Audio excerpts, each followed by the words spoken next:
Ang ikaduhang sulat ni Pablo kang Timoteo, Kapitulo 1. Gikan ni Pablo, apostol ni Kristo Jesus tungod sa pagbuot sa Dios, o gipadala aron magsangyaw sa gisaad nga kinabuhi nga atong nabatunan pinaagi sa pagkahiusa nato kang Kristo Jesus. Alang kang Timoteo, ang pinangga kong anak. Ang Dios nga Amahan ug si Kristo Jesus nga atong Ginoo maghatag unta kanimo grasya, kaluoy ug kalinaw. Nagpasalamat ako sa Dios nga akong gialagaran sa malinis nga konsensya, sama sa pag-alagad sa akong mga katigulangan. Adlaw ug gabii, nagpasalamat ako kaniya samtang sa kanunay ako naghinumdum kanimo diha sa akong mga pag-ampo. Nahinumdum ako sa imong mga luha ug pangandoy nga magkikita kanimo aron malipay ako pag-ayo. Nahinumdum ako sa imong matinud-anong pagtuo sama sa pagtuo sa imong apuhan nga si Loida ug sa imong inahan nga si Eunice. Nisalig ako nga nagbaton ka gihapon sa maong pagtuo. Tungod niini pahinumduman ko ikaw sa pagmainiton sa paggamit sa gasa nga gihatag sa Dios kanimo sa dihang gipandungan ko ikaw sa akong mga kamot.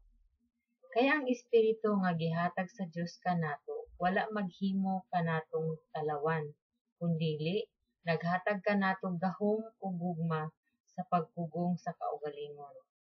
Busa ayaw kaulaw sa pagsaksi alang sa atong Ginoo ug kanako nga iyang binilanggo. Pakig-ambit hinuon sa mga pag-antos tungod sa maayong balita, sumala sa kusog nga gihatag sa Dios kanimo. Giluwas kita niya o gipili aron mahimong katawahan niya, dili tungod sa atong nabuhat kundi tungod sa iyang kaugalingong tuyo o grasya.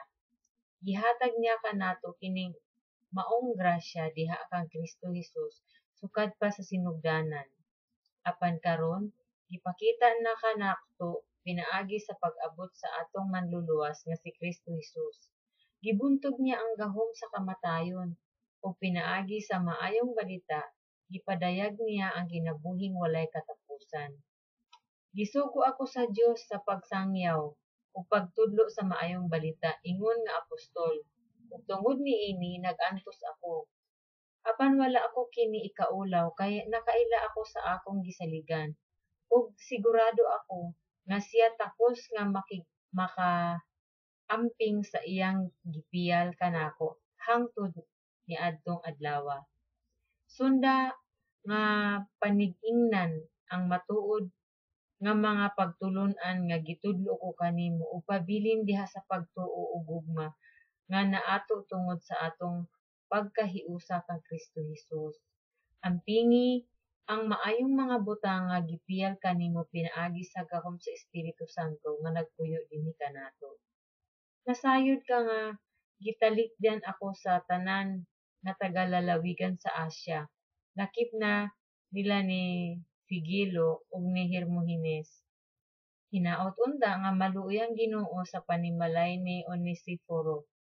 Kay gidasig ako niya sa makadaghan ug wala niya ikaulaw ang akong pagkabilanggo. Hinuon sa pag-abot gayud niya sa Roma, gipangita dayon ako niya og hangtod nga nakaplagan ako. Hinaot unta nga kaluy-an siya sa Ginoo sa adlaw sa iyang pagbalik. Nasayod ka pag-ayo sa gidak-on sa iyang gikatabang kanako dito sa Efeso. Ang ikaduhang sulat ni Pablo kay Timoteo, Kapitulo 1.